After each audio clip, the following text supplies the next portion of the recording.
We're trying to rally all the weeps in the chat behind this man. It is uThermal. Ay, ay, ay.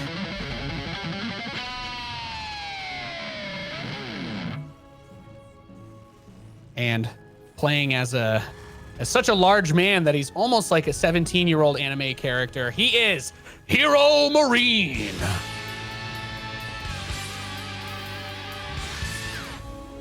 Zombie Grub is actually noting that he does kind of look like an anime character in this shot of the camera. If you take a look at it, like a villain a little bit. No.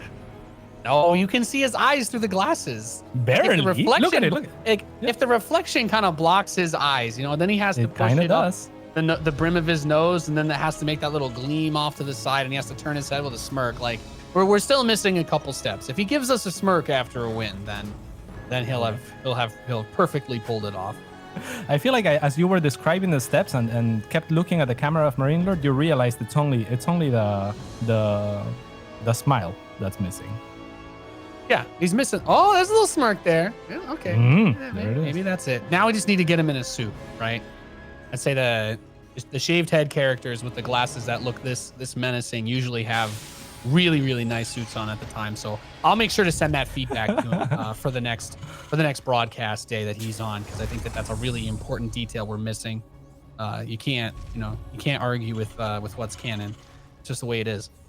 This is true. All right, so tell me what's canon in this matchup, Nate, because we see a very fast CC on the side of uThermal. Yeah, you know, this is I mean, TVT is such a volatile matchup in general. It still kind of is. There's a lot of different things that people like to do. There's still a lot of different types of cheese that you can throw in, and I think for HeroMarine, he's generally leaned more towards the very stable setups. He's willing to kind of let a little bit of economy go early on to have that safety. His Reaper finding that SCV at the third is really, really awesome too, because it's not uncommon for Terrence to proxy his starport in this matchup, usually for a Liberator, but occasionally a Banshee. I think the most important thing though is like uThermal wasn't really in a position to do that because he went for this really fast expand and he's even getting the bunker. But a lot of it just usually ends up boiling down to after the starport is done. For the most part, it's hard to do damage unless you're being really greedy and your opponent does like gas first, Reaper Hellion with the proxy starport Liberator hitting your natural or your main base while the Reapers and Hellions jump into the other. But when that starport gets done, then we start to see, does the guy want to go for, some early Raven into a fast tank push? Is it going to be something a little greedier maybe where you use that bunker to try and go into bio faster so you can overwhelm an early tank push? It's hard to say. That Hellion coming out is going to give a nice little bit of base defense there for uThermal to push the Reapers back. But TVT is just, it's a very tough matchup because of that. But once you get to the point where your starport is done, usually you're feeling a little bit better. Because some guys will go for 2 Ravens. Some people still go for 3. There's a few who go for 1 or even skip them just so they can get like a Viking tank siege up really fast. But then you have to be really careful that you don't get caught off guard by auto turrets, because those will absolutely rip your army to pieces if you don't get that good position and have those Vikings properly zoning. So I'm not surprised to see a Cyclone on both sides. Not surprised to see the Raven from HeroMarine. I expect to see a Raven from uThermal as well. And then probably the third command center booting up. It doesn't seem like either of these players want to bring any serious pressure at the start of this map. Would you say that favors uThermal and that he got the earlier CC, or are they just about even? And they seem about even in economy. Yeah, it usually ends up not being as big of a deal as you might think, because he also made that earlier investment into stuff like the bunker, whereas HeroMarine didn't have to do that. So the mineral cost of making the investment for the next refinery on the natural is there, which is nice. And depending on whether they go bio or mech, those Marines in the bunker might end up being, largely useless if he never gets actually attacked in a serious way, because HeroMarine never actually built enough units to really try to pressure the front all that much. It maybe bought him a little bit of time at the very beginning, but I do like seeing little moves like this. He's going to try to use the Reaper to get some high ground, see if the Cyclone can pick something off, but there's plenty of Marines there, so that will not be an option. And yeah, like I said, both players are just going to get their third command centers. Usually after the first or second Raven, you start building Vikings, and that's when you move out if you want to do a pre-stim, I guess, type of attack. But otherwise, you're just going to see him boot up to 3 racks, get stim going, probably double engineering bays, And we're going to have maybe another minute or so before anything really ends up happening in this game. Yeah, and it's going to be HeroMarine with a faster CC for the third, and already working up to 2 Ravens that you were talking about, so we're not going to see a third from him. uThermal, did uThermal just stop at 1? Oh, wow, okay. You know, whenever I see TVTs, Nate, the Raven seems so very important, especially once they start gathering more energy, even for just zoning out tanks to gain position or on offense, on defense. They are just such great units. So why is it? What does 1 Raven do versus 3? Like, why would you ever choose 1 or 2 or 3? Well, a lot of it has to do with when you want to try to push into somebody's base, because the auto turret has 150 health and 1 armor by default, which it doesn't really necessarily seem like a big deal. But then you realize, you know, the siege tanks only have like 180 or so health. So when you drop those turrets that can soak like 3 to 4 sometimes siege tank blasts, then you end up in a position where the rest of your army can actually get up and siege on the enemy. Plus, auto turrets actually do a lot of damage. And what about the defensive matrix then? Or the the interference. That's the other reason why the Ravens are so good. The interference matrix is mega worth it. It used to be easier to do 1 Raven, and then when they raised the cost of interference matrix, you can't really have more than 4 tanks by the time that someone with 2 Ravens would typically want to move out. We're going to see some harass here from uThermal with the Raven. And I feel like this generally doesn't have the level of impact that most players really like would hope for it to. It's like a kind of, okay, I'm going to poke you, maybe get a couple of unit kills, but having the Raven energy to deflect the other Ravens or to disable your opponent's tanks for like a push on the third on this map is actually really popular. It's a very common move. You try to bring those tanks in the low ground by that third, inch your way up, and then you drop the interference matrix while you siege the tanks in range, and then your opponent can't really do anything. They're largely helpless unless they have a lot of units to throw at you, but we're not really at that phase yet. Since both players are being so defensive, I don't know.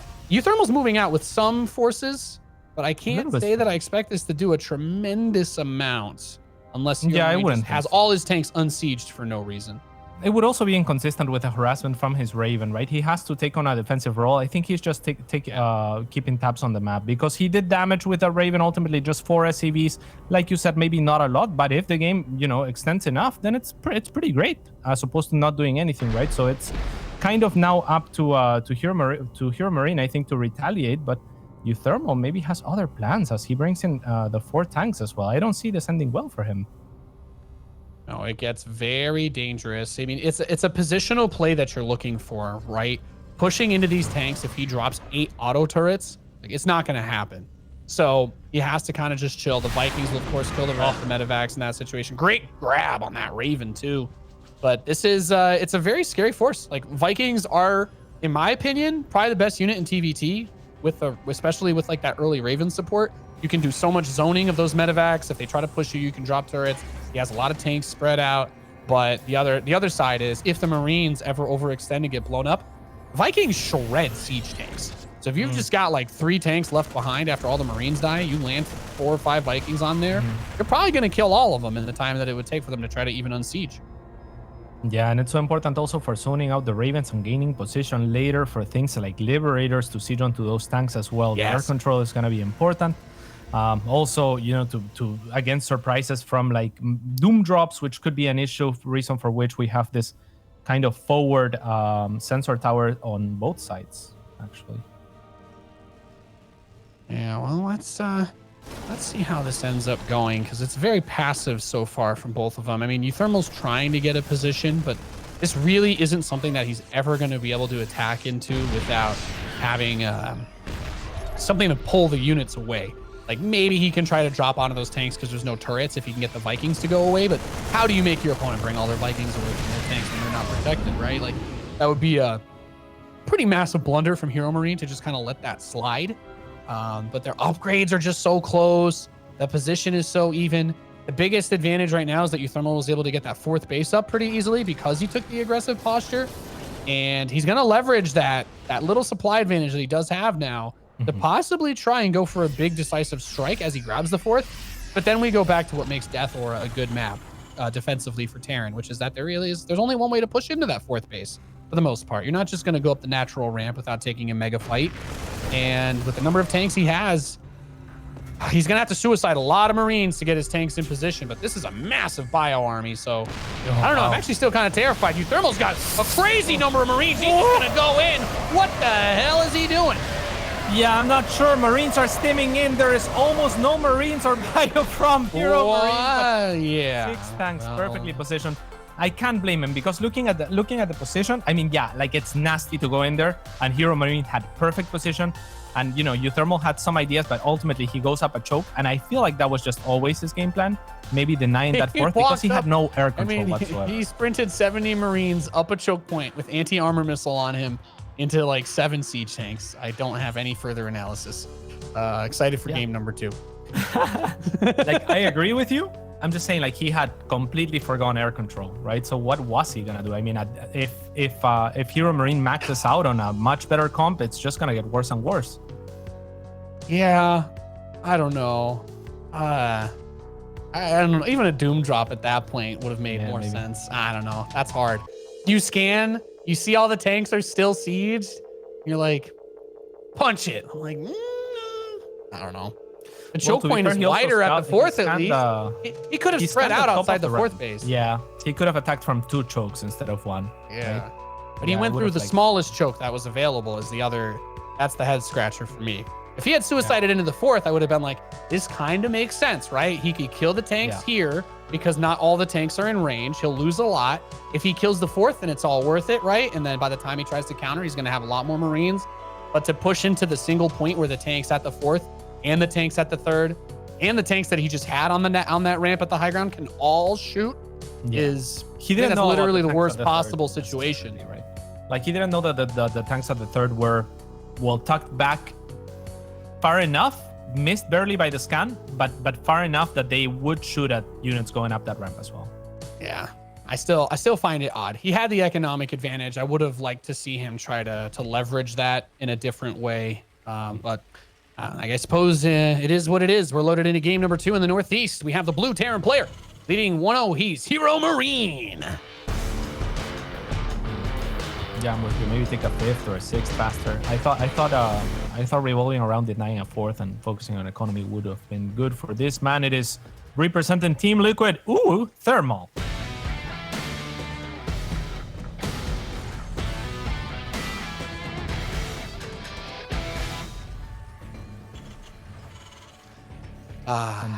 Send them some Have a dream. Well, the fourth base isn't as easy to lock down on this map, right? Yeah. That's the big thing that stands out for me here. The ramp is a little more open in that area in front of the natural if you want to do an early push, but you have to be careful. A lot of people will like leave their Reaper by that center pathway, right? Like, it's kind of risky when you're moving around in these positions. If you can't take the fastest direct path, then it becomes very, very long way around to the opponent's base. So whether uThermal brings out something different or if he tries to tuck an SCV outside of HeroMarine's base again, I think is something to keep our eye out for. Maybe he wanted to try to throw a cheeky hidden starport over there and just never had the chance. But yeah, that was just, it was just really solid by HeroMarine. You know, when I watched him play in the War Chest Team League, the biggest thing that stood out to me about his TVT is that he plays like a streamer, which is that he's basically playing like, yeah, I don't really care if you somehow know everything I'm doing. I'm going to play very solid, very safe, and I am simply going to outposition and make better decisions than you once we get to the stage where we both actually have armies. And that kind of stability in him is one of the reasons why I liked him, why I picked him. And I think it's a very good strength to have, especially in TVT. You know, there's not really much that anyone can try to snowball in this matchup against a Terran, except for like battle cruisers, but nobody really does that. So he doesn't have to worry about anything super mega crazy. And at the same time, this little Reaper fight is getting quite odd because uThermal will not have, I don't think he'll have another Reaper back home to defend if HeroMarine tries to just send his over for a scout now. Should be able to see everything possibly if he just runs straight there. All right, we might have exactly that just happen, and I completely agree with you. I think HeroMarine is a little bit of the Serral equivalent for Terran in the way that he approaches the game and just builds up to be this very very consistent, very macro-oriented player that he is. And yeah, he normally beats the people that he's supposed to beat, and you know, doesn't drop much at all, and doesn't give any handouts to players that are particularly surprising or try to be overly cheeky. With that said, uThermal is in the weight class that can actually take games from HeroMarine without much of a surprise, I think. Yeah. So I've always felt like one of his weaknesses is when you get a good cheese or a good aggressive build going against him, but playing straight up against HeroMarine, particularly in TVT, is just he's a player that I look to for like when I'm having trouble with certain types of builds, because he plays so many games on the ladder. He's got a lot of experience versus all the random crap that people can throw at you, and brings the Hellion over with the Reaper, gets that early little poke. He's looking for every opportunity that he can grab, but at the same time, it's still a really fast third command center build, because HeroMarine's just standing there like a giant saying, go ahead, hit me. Good luck.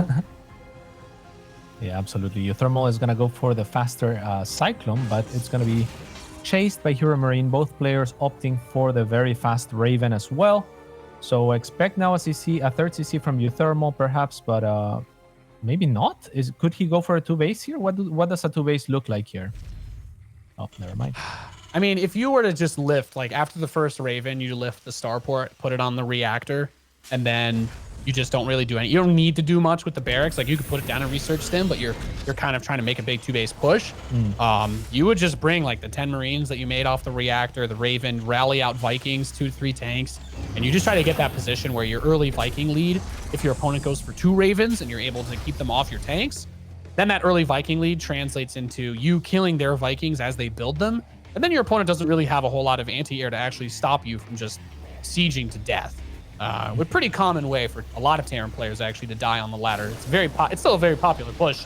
A lot of people do it on ladder. You don't see it as much in pro games because these guys obviously just play at a really high level, and anything that people do enough times, the reason why they're pros is that they just adjust faster, right? They make the right choices in dealing with those types of attacks. We used to see, I think, a season or two ago, almost every TVT was just, 2-base push versus 2-base push, but everybody's feeling a lot more respectful of their opponent's ability to handle such a play.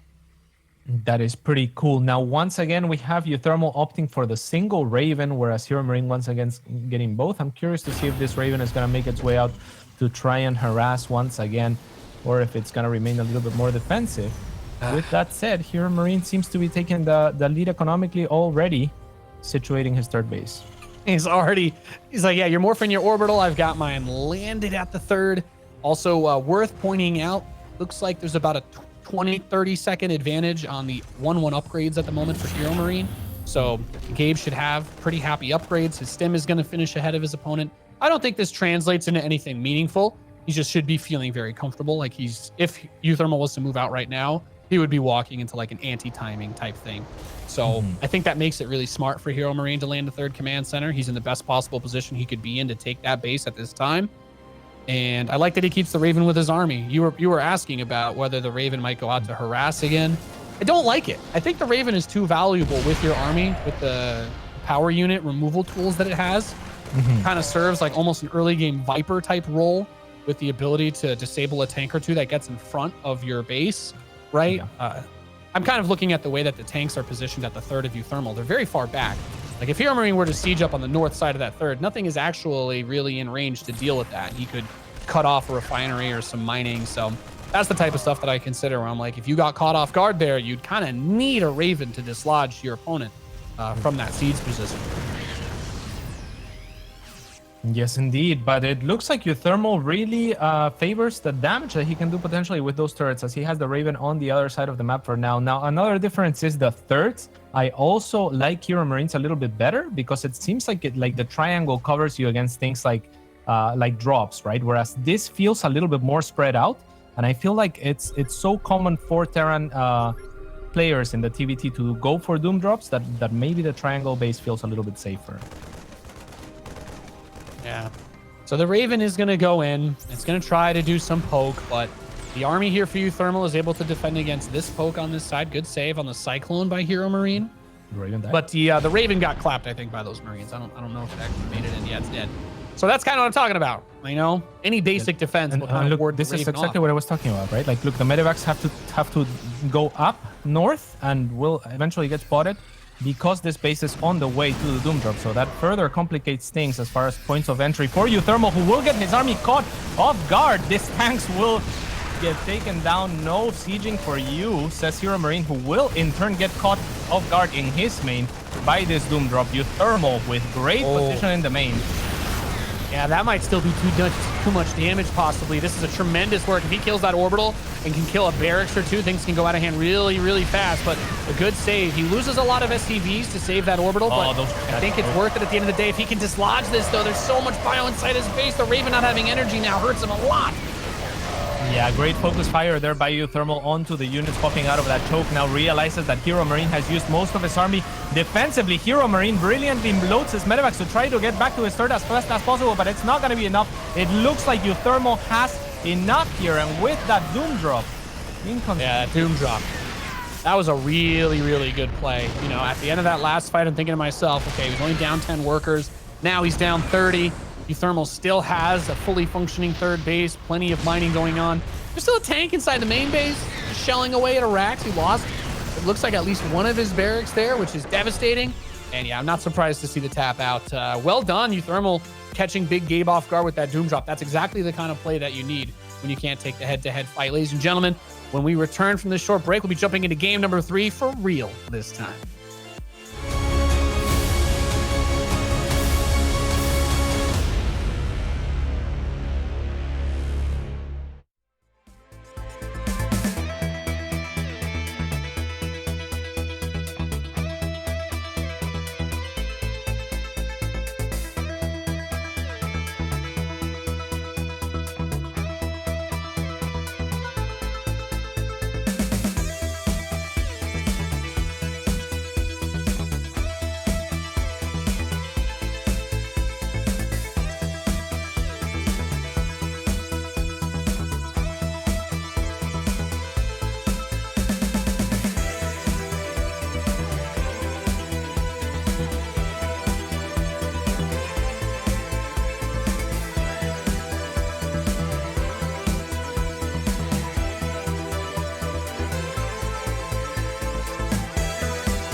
Welcome back, ladies and gentlemen, to the DreamHack Masters StarCraft 2 Fall Edition. Get your pumpkin spice lattes out because we are ready to go. to game number 3, Cats. What's your favorite? Do you have a fall thing? Is there something that you look forward to when the leaves fall off trees, even though that doesn't happen where we live?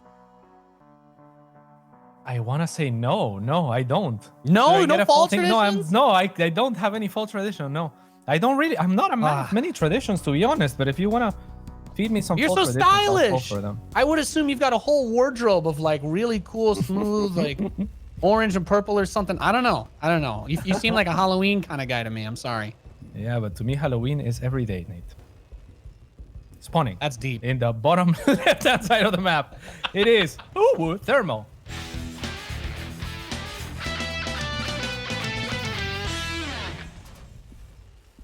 Spawning in the northeast, the blue Terran player from Mousesports, he is HeroMarine.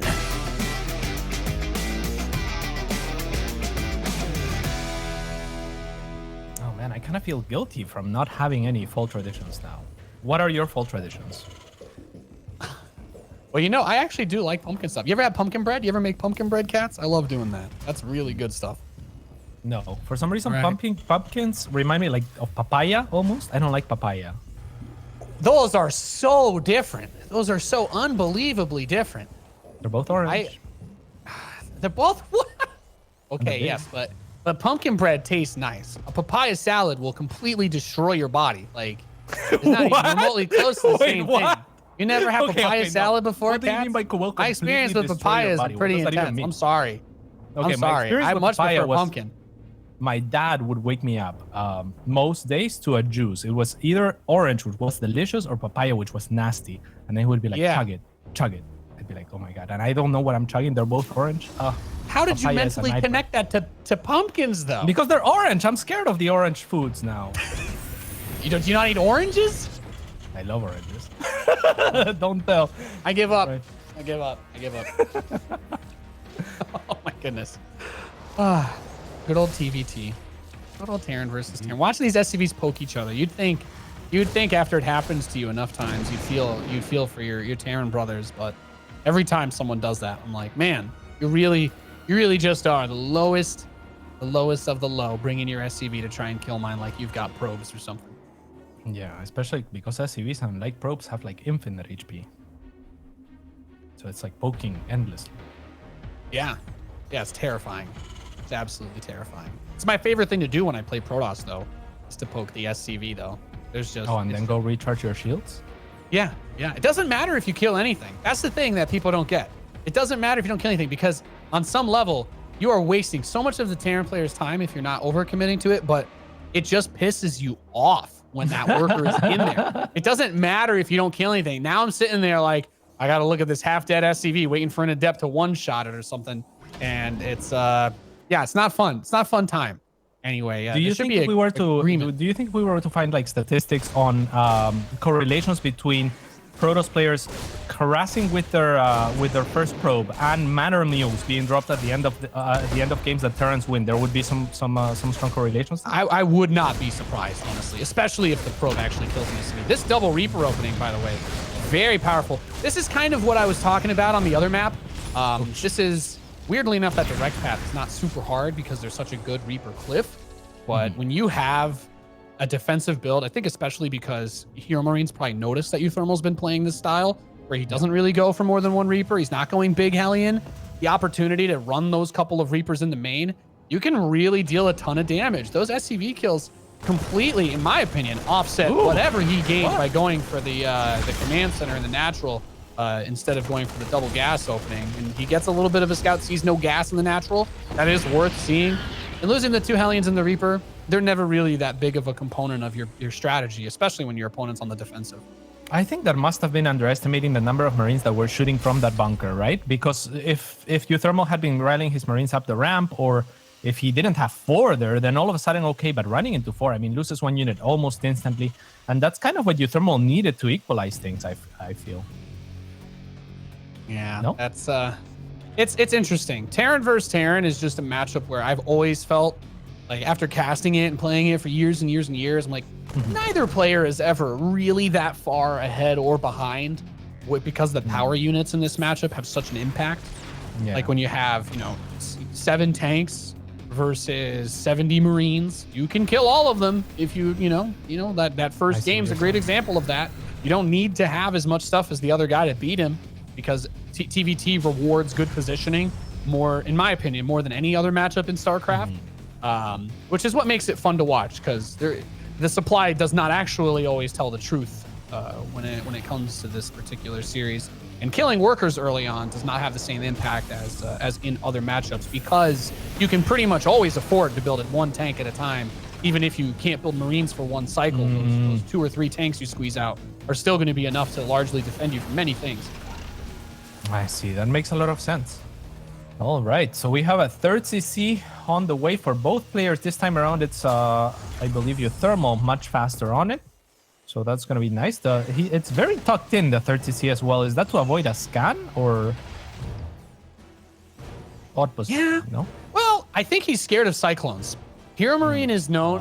Okay, I'm not going to say known, because it's been a while since he was doing this, but there are, if you open with Cyclones and get mag field, which we haven't seen today, but it's not uncommon on ladder, you can pretty easily kill a third CC that's built on the edge there. I see. Or if there's any sort of early tank push. It just seems like he's playing very conservatively, probably because of that Reaper poke at the start. He might have an inkling suspicion that HeroMarine is feeling more aggressive than usual this game, and he would be right with that, because here it comes. Yeah, is that in part also you've talked about the trends that HeroMarine might have noticed in terms of how uThermal has been playing. Does the one Raven opening have anything to do with this planned aggression, or? Oh yeah, look at what's here to defend against this. He's gonna siege 3 tanks in range of this. I don't think he'll be able to kill the orbital, but can he disable these tanks? Not really. He drops turrets from the back. Oh, what? It's nice, but the rest of the army's not here. So the third base gets dislodged.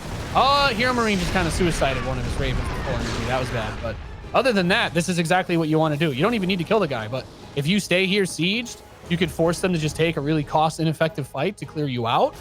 And this is exactly what you want to be doing with this setup. Knowing that your opponent only builds 1 Raven, if he had dropped 4 turrets there, I think he actually kills most of what's there.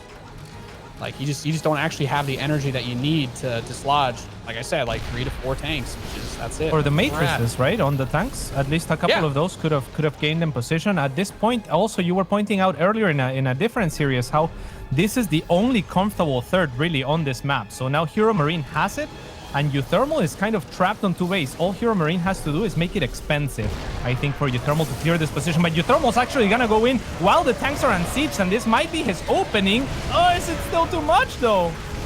That's the thing I'm talking about, the cost and effective clear outs, is he's gonna clear out majority of this, but he loses most of the Marines that he had. I think he lost 1 of the tanks or 2 in that.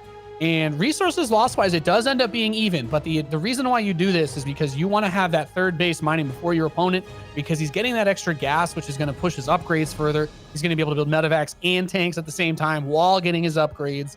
And now uThermal has to replant that base. He has to repair his units, repair those tanks, that orbital losing a little bit of health. You never know what could happen there. But behind this, I'd say the big thing I do like, though, uThermal's upgrades are actually pretty far ahead of HeroMarine's. He's in a really good position there. The 1-1 is done. His armory is almost finished. So he can try to leverage that advantage in a big fight later. The upgrades, I think, are really important in this matchup. But if this Liberator gets any damage done, though, I'm going to feel real bad, because uThermal's already down 20 workers. Yeah, and those upgrades are quickly encroaching as well on the side of HeroMarine, as uThermal has not started his 2-2 just yet. So it's looking a little bit difficult. I am surprised that HeroMarine even gave uThermal the opening to go unsieging 3 or 4 of his tanks all at once. Because I think if he just stayed siege, it would have traded even better, right? Yeah, I think so. I think HeroMarine was considering pulling out, and uThermal that was actually a pretty good play by uThermal to still force that fight, because I think HeroMarine wanted to get his units out of there once he realized he was going to be overwhelmed. But, you know, that's probably too conservative of a play. But at the end of the day, I don't think it hurts him that much, because, as I said, he got the third base mining way earlier, and he has a massive economic lead. Like, HeroMarine, stop building SCVs. Seriously, bro. 77 is... Woo! Woo! Yeah. 2-2 will start in time for uThermal to continue to get ahead in that front, at least in that regard, against HeroMarine, who is just now finishing his armory. So that's something going for him that you were mentioning. But look at this. This is the move that won him last game. He has control of the watchtower. This is important for him, so he's not being scouted or spotted by anything. And I'm not sure that HeroMarine is going to be able to react. Most of his army is at the third. Yeah, so he's kind of trying to do what works, right? Stick with what works. And there is not a tremendous amount of turrets. There's just the one, but he does have a tank pre-siege. There were a few Marines here. And here's the biggest thing. He pulls the SCVs to fight. As long as he can clear this out, he gets two interference matrix on the tanks. If he can clear this out, the SCV loss is not felt as much because he had already so many more workers than his opponent. And he does clear it out. He's killed the whole army of uThermal. And now if you're uThermal, he immediately loads up another double drop because he recognizes that HeroMarine will probably counterattack after that. And now his window to maybe kill the fourth base for free, if he could just get a quick jump on him, is there. But HeroMarine with his sensor towers, he is bringing his army with the fourth. So I like this position a lot because the sensor towers should completely prevent a drop in the main. Yeah, uThermal will spot where the army of HeroMarine is, but a single Marine will stop this double drop from being unannounced on the side of HeroMarine also, who scans it now for good measure. And yeah, he will be situating a fourth base very comfortably now. So the Raven doing tremendous amounts as well on the defense there. So nice attempt, however, for uThermal. It looked a little bit dire, a little bit scary for HeroMarine there for a second, who now has secured the base also with an additional sensor tower. Yeah, this is, I mean, that's TVT. That's like, this is the development of Terrans, as we've been seeing so much more sensor tower usage, which I really like. Weird side note, he actually only had, I just saw with the Observer, we only had one SCV on one of his gases in his main, I think, for some reason, maybe from that Liberator early on, I don't know. So he's not really making the most there that he could, because in TVT, if you've got extra gas, go into big air or get another factory and keep building tanks. You don't want to float gas in this matchup because all the gas units are what win for the most part, unless you really screw up. All right. Later though, I find like well, I'm terrible at Terran obviously, so I'm not getting the right units. But later, I see a lot of Terrans actually to bank up gas, right? Like once you, I guess, have all your production situated and whatnot, that just kind of happens, or no? Yeah, the gas bank is a symptom of a different problem that isn't as obvious, and I think a lot of people are who say like, oh yeah, Terrans just bank gas.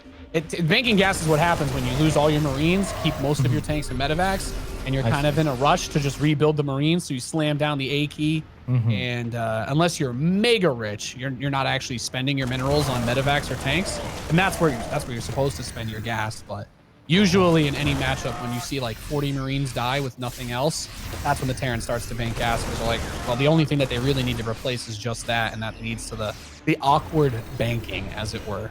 Makes sense. Thank you. uThermal will stabilize for the most part. It looks like we're headed towards a maxed out game with both players inching closer towards 3-3. uThermal will get there faster, but with this many sensor tower coverage, I don't think that there's too much that he can do aggressively at this point. Yeah, this is how you got to do it. This is how you're supposed to play it. It's really nice. Tanks as anchors in many different spots. And then if you want to try to make the first move to be able to overwhelm in like a Marine tank versus Marine tank situation, that fusion core, multiple starports being added for HeroMarine. So I assume he's going to go for ranged Liberators, which are going to be the anti-stalemate option. But you need to make sure that you have a good amount of Vikings. You know, I think if you go into battle cruisers in this situation, it's not really a thing because the armor upgrade's too important, and +3 Marines will shred them mega hard. Yeah, also getting the +1 attack for air is HeroMarine. So we see HeroMarine a little bit more. Oh, wow. This is a big clear for Big Gabe. And yeah, he seems a little bit more willing to start heading into the late game faster, right? Where he maybe feels like he's got this mid game on lockdown, like he's not going to die to anything funky.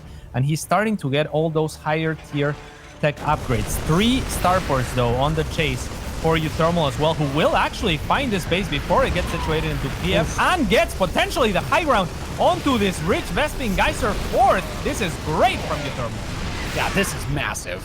There's such a position, you know, we've talked about it so many times across this series, but also the last few, that I just, you know, it's one of those things you have to have your eye on. Getting caught off guard on this position it's Bush League. It just shouldn't happen. It's not so, this is easily the most vulnerable position at this stage of the map is they take this spot because it cuts off 2 of your expansions, and now the only other place you can really go is that southeast base, and he already has units there. And if you go to that base, then you're really stretching your army thin. It is so much more difficult to secure those expansions, especially because that's what uThermal is going to be constantly checking and scanning. That's why he has units there, and now he's just going to have a monstrous economic advantage once HeroMarine starts to mine out his internal bases. uThermal during this has situated himself a nice economic spot. Like you were mentioning, he has now this 4th. He's choosing not to mine the Rich Vespin Geyser as of yet. I'm not sure why that is. And he seems like he's gonna be transitioning himself. I mean, he's a little bit further behind though compared to Big Gabe, right? To that second armory, to those extra starports. Do you think that's a big deal at all? What do you think? What specific part is a big deal? Just him being behind to the later game, uThermal, or is his economy and if this he's army playing like this, I don't think there's much wrong with it, because the thing is, if he actually gets a significant enough advantage Marine tank count wise, like this fight right there, he does get the option to spread out really big and dive in, because you don't care about Liberators when you're using the Marines. The Liberators are only a problem when you're like siege line versus siege line.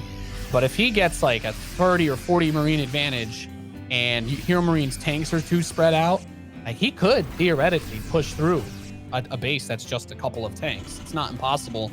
So I don't mind it, but he has to have his army out on the map at all times for it to work. Because if he gets it, if HeroMarine can siege his tanks in front of him and then use the Liberators, then those Marines become very useless. Because you're just stuck at home. So you have to basically force a base trade at that point, which he still might try to do. Eventually. All right, here come the Marines, and it's a decent spread to start things off. Only 2 tanks sieged in this position, so this is a very nice spot as well to take for uThermal. A very tactical game, actually gonna bounce onto the sieging tanks as well, and he will plow his way through. I would have almost liked to see him go to the natural there. Instead, he's gonna chase all the way to this planetary fortress. The siege on the Liberators is late. So is the siege on the tanks, who will now take down that planetary fortress, and a comfortable position here. What a bloodbath, though. Absolute bloodbath. And you can see the Liberators do a great job on the tanks. And now that he's got the Marine count thinned out, he can't quite do the same thing to protect his forces. But if you're HeroMarine, you have been in this situation before. And the end result is usually that you take a big blow somewhere, right? He knocked that base down. Great job. But HeroMarine retains all the units, like he retains his tanks and his Liberators that he used to clear it out. Whereas uThermal is going to go back into this Marine tank setup. He just did build a round of 5 Vikings, and he needs to continue to build those Vikings. But +2 vehicle armor is about to finish for HeroMarine, and I believe he already has at least +1 air weapons. He has the air advantage. +2 air so weapons. he trades out a lot of supply, but because he's not going back into Mega Bio from the looks of things, he's getting those air upgrades. He's trying to do that. He's not going to be able to maintain the same type of advantage if he tries to match the army composition that HeroMarine already has better upgrades for. So he's going back to Medivacs, Marines, and tanks. I like to see this. I really like to see transformation servos, though, out of HeroMarine, because, like I said, Vikings in this matchup are actually pretty cracked if you use them correctly. Yeah, completely agreed. It seems like HeroMarine is going to go out and try to harass with these 2 Liberators as he continues to up his army complexity. uThermal chasing and trailing a little bit behind on that regard in terms of upgrades. He is like 1 or 2 upgrades behind. But in terms of economy, he has done a fantastic job of situating himself on his side of the map. This very nice 7 or so squads of Marines are going to clear some more workers. And uThermal looks to be in a healthy position himself. Yeah, nice little poke. uThermal's getting the Medivac upgrade. I really like this. I really like. I'm actually very happy that he stopped. I'm very happy that he stopped focusing so much on the air. I think having some Vikings is fine, but if he tried to completely match in the air against HeroMarine, he won't win, because HeroMarine is very far ahead on upgrades. He's got his 3-3 on the way, +2 ship weapons only just now started for uThermal. But he needs to try and get another big fight like he did on that East Watchtower, right? Like, that was exactly the scenario I was talking about. Yeah, he can spread his tanks out, but if you go all in on Bio and don't put any supply on your air like that, like the Viking Liberator, you can push through those 2 to 3 siege tank positions pretty easily. I was kind of thinking he might go for the main base on that attack. Same. Oh, I would have liked nice to see grab. him go towards the main natural right after taking that position. And you know, even just taking that position is so threatening, right? The watchtower, the opposing player's watchtower, because you can go either way from it. So it was a strong position. Still, uThermal traded well, and this game is more or less just stabilizing, it seems. Yeah, well, it's a classic bio versus mech TVT, Cats, because HeroMarine is not bringing his Marines out in a big mobile aggressive way. He's playing still a very much turtle style because of the aggression that uThermal is bringing towards him, which is why I like the number of Liberators and all that, because eventually this type of army, if you get enough of it situated, right, with like a couple planetaries, you don't need to have all those Marines, and then suddenly once you get the big air fight and you've got 6 Liberators and they're all one-shotting the Marines, you don't really have that same ability to plow through just because, you know, man with gun go brrr. Yeah, is there do you know the interactions for the upgrades on Liberators versus Marines? Is there any relevant upgrades? No, well, Liberators are always going to one-shot the the Marines. yeah. That's the only thing that matters. Yeah. All right, here's a big push from uThermal.